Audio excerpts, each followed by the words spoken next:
Hi, I'm Sheilaa Hite, world-class astrologer, tarot master, spellcaster, medium, and all-around magical being. And I'm here today to talk to you about astrology for the week of July 1st through about the 7th. So, let's get started. July is going to be quite an active month. There's a lot going on, and it is better to take it week by week because there's so much going on each week.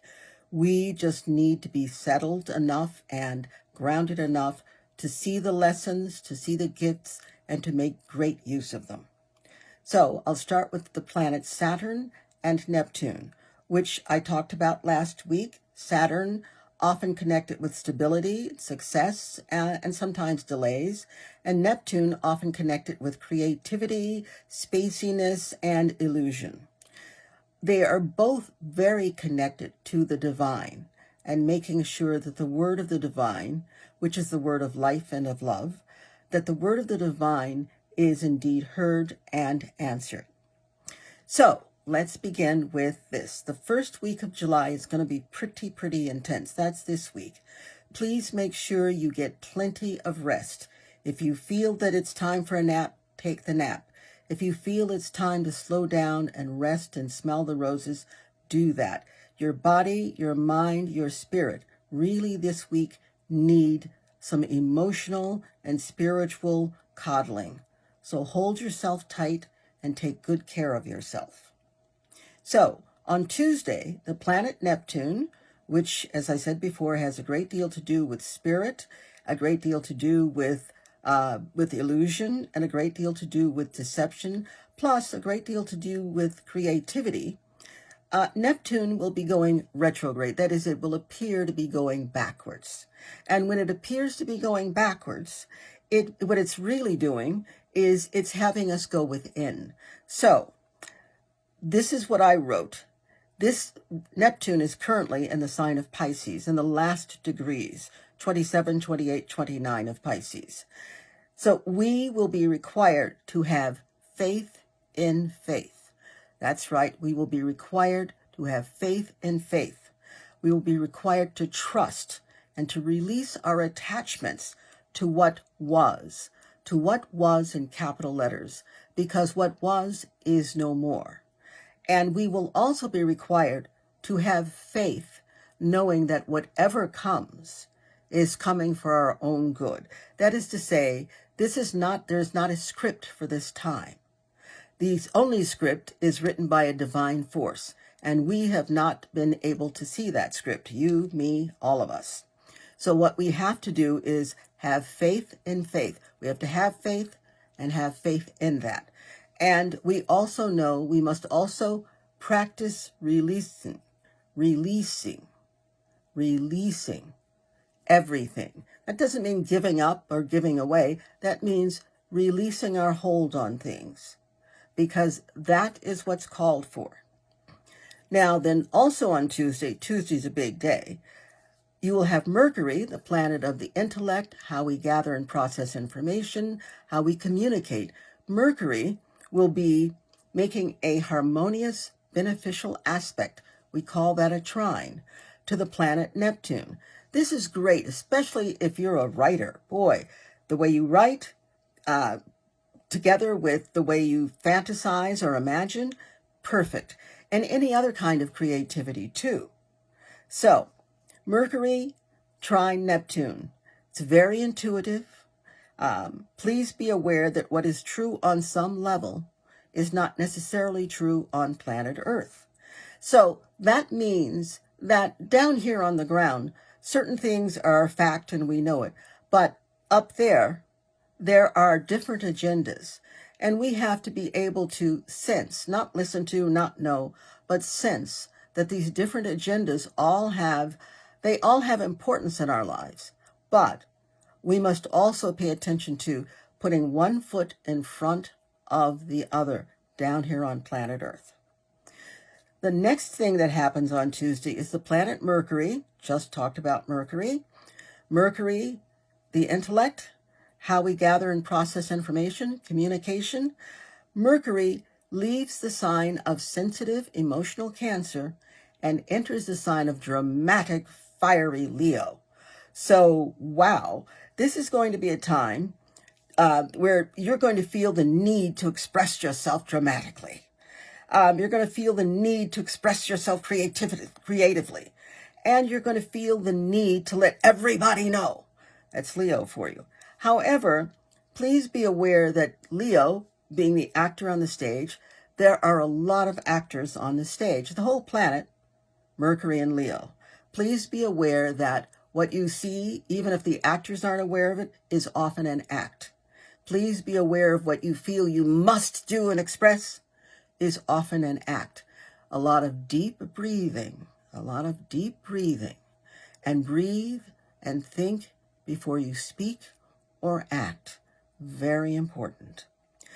Also on Tuesday, the planet Venus. Venus is relationships, self-value, money, healing, diplomacy. The planet Venus is also in a harmonious, beneficial aspect, a trine, to the planet Saturn, stability.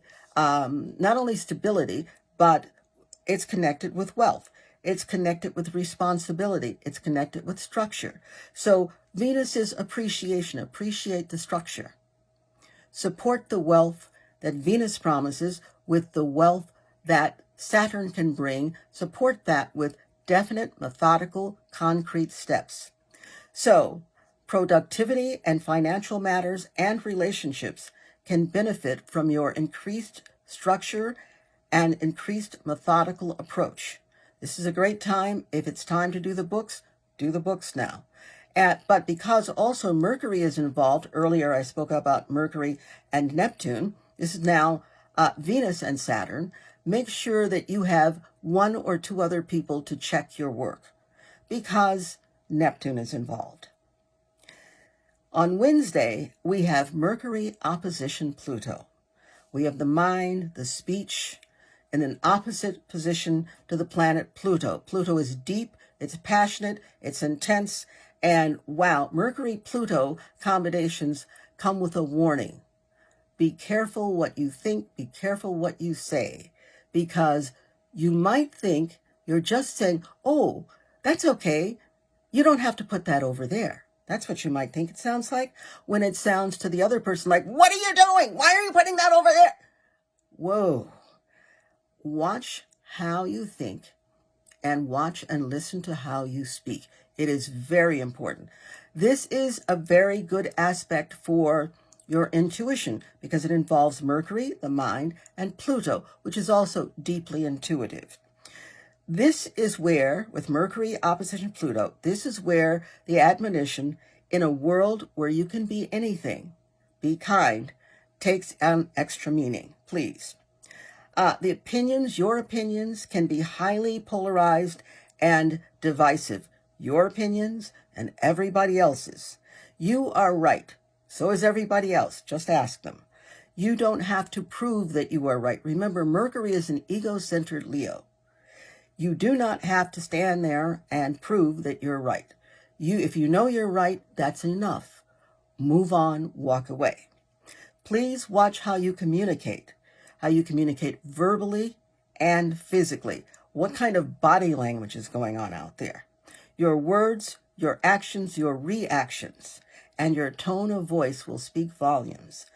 Ask yourself before you open your mouth, am I centered? Am I grounded? Is it necessary for me to say what I'm feeling I need to say? Because what you feel you need to say is not necessarily what you need to say. Then on Friday, we have something, one of my favorites. We have the moon in action. This time, it's the new moon in Cancer. So, this will involve moon water, which I'll talk about in a minute. The new moon calls for us to strengthen our commitment to self-inclusion and self-care. What is self-inclusion? Putting yourself on the list of the most important people in your life. Too many people don't. And then too many people wind up frustrated and feeling that nobody else takes care of them. Well, if you don't take care of you, if you don't make yourself an important person in your life and on your list, other people will pick up that energy and treat you the same way. So, self-care is important. How are you taking care of yourself? How are you giving to yourself? How are you treating yourself? You are and need to be your own best friend. You need to be your first best friend. And then as you're your first best friend, you will know how to let others know how your best friend wants to be seen, accepted, treated, and they will fall into line. There's an increased need for emotional stability and objectivity with this new moon. Emotional stability, yes. Be grounded. Your emotions are going to be strong, but be grounded in that. And be objective. Because it's happening to you, because you feel it personally, does not mean it's being done to you on purpose. One of the things I could say is, please do not take anything personally. It is a thing. If you don't like the thing, move out of the way of the thing. Don't take the thing personally and decide that somebody is against you or everybody's against you. Just know this too shall pass. Also, be kind to yourself as well as others, and have a great rest of your week after you prepare your moon water and watch your moon water mature. So, the new moon is on Friday. Tuesday or Wednesday, get a cup or a jar, a bottle, put water in it, cover that cup, that jar, or that bottle, because if you don't, critters will get in. And you don't really need insects swimming in your moon water. Put the moon water in a place where it'll catch the moon's rays. And even if you don't have a window or an opening for that, the energy can come through the walls.